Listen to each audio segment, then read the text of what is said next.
friends, good evening. I want to live blissfully. Is it possible? What is the trick? Yes, it is possible to live blissfully, and the trick is also very simple. Search for bliss inside, not outside. Outside, nobody has ever found it, but millions and millions of people are searching it outside. That's why they are so miserable. And when they are miserable and they don't find it anywhere, naturally they come to a conclusion that bliss is not possible. It is just a dream. It cannot be fulfilled. This conclusion is totally wrong.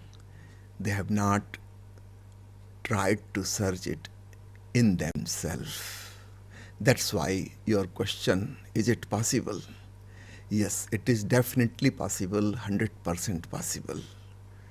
I have heard a story about an old beggar who was suffering from leprosy and tuberculosis and was very sick.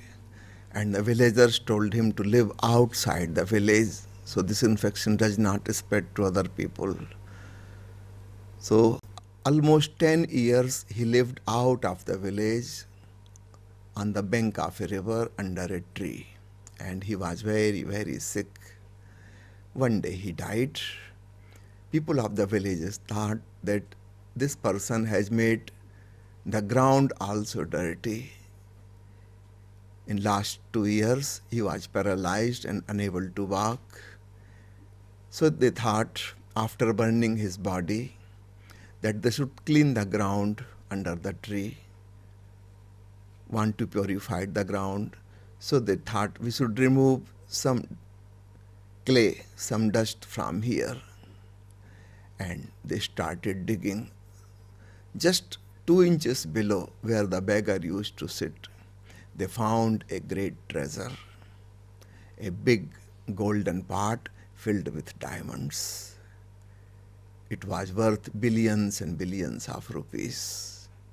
All the villagers gathered there and they thought, oh my God, this beggar was so unlucky. There was a great treasure hidden underneath on the same spot where he has been sitting for last 10 years. And he was begging for 1 rupee or 2 rupee and just for bread and butter. He lived a miserable life. He could have become an emperor any day. Osho says, I was also standing there in the crowd and I told to the villagers, please go to your home and try to dig where you sit, you live. Maybe there is also some treasure. They all started laughing. They said, no, this is not possible. We are not so lucky. It's so difficult to believe that I can become blissful. Don't feel pity on that beggar. This is the situation of the whole humanity. With the beggar, the treasure was 2 inches below. As far as our being is concerned, it is not even 2 inches below. We are the treasure, but we have never gone in and meditated and never realized what we are actually. Yes, it is possible to live blissfully, and the trick is very simple. Just become aware of yourself. That's the way of meditation. Mr. M.D. Vora has asked, all saints, scholars and religions talk about one God. Then why do they give so many different philosophies contradicting each other and quarrel so much in the name of God, resulting in terrorism and wars? One thing is certain, they are not saints, they are not real philosophers, and they are not really religious people. Otherwise, how come the riots and terrors and wars can happen in the name of God? What they are talking about is not about God, but It is their blindness. The word for philosopher in Hindi is darshanik, the one who has the capacity to see. And these are the people who are most blind people. I don't consider them as real philosophers and saints. I will tell you one anecdote. There was a goldsmith. He was devotee of Bhagwan Ram, and he has taken a vow to never to bow down to any other god's statue. He will never enter in Krishna or Shiva or Ganesha's temple. He worshipped only Ram. One day, the king ordered this goldsmith to make a golden crown for Sri Krishna's statue in a temple. Now the goldsmith was in a great trouble. He never wanted to enter in the Krishna's temple. He never wanted to see Krishna's face. But he cannot avoid the king's order. So he found out a trick. He put a blindfold on his eyes. Then he entered in the Krishna's temple to take the measurements of the head so he can create the crown for the statue. With his eyes closed, with blindfolds on, when he was taking the measurement of Krishna's statue, he was touching the face and the head of Krishna. Suddenly he realized as if he is touching the statue of Ram. He opened his eyes, he threw away the blindfold, and a miracle happened. He realized Ram present in Krishna's statue too.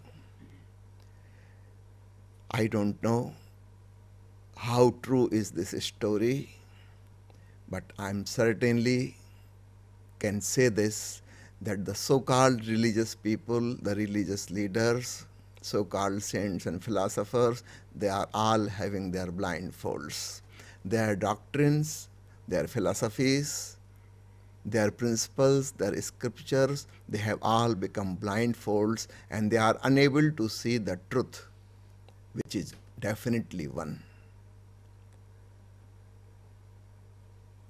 If they can see the universal truth, if they can realize the godliness of existence, there is no question of quarrel, riots, wars. Beloved Master, when I told my friend that Osho is the greatest philosopher of our times, my friend did not agree with me. Who is right, me or my friend? You both are wrong. You are wrong on different grounds. Your friend refused to agree with you because it was hurting his ego. He could not accept Osho as the greatest person. It was against the ego. The ego never wants to accept anybody above you. Ego says, you are the only great person. That's why people are so much interested in the newspapers and TV news, reading about the criminals and the politicians and the warriors and the riots and the rapists. Why? Why so much interest? Because then you realize you are a great man. All others are even worse than you.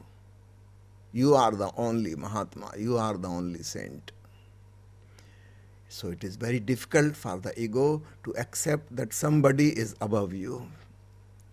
So your friend refused because of the ego, and I tell that you are also wrong because you are categorizing Osho with philosophers. Please don't call him a philosopher. The so-called philosophers are just thinkers. They are not seers. Seers means rishis, those who have eyes. I would like you to hear Osho's words of wisdom on this subject.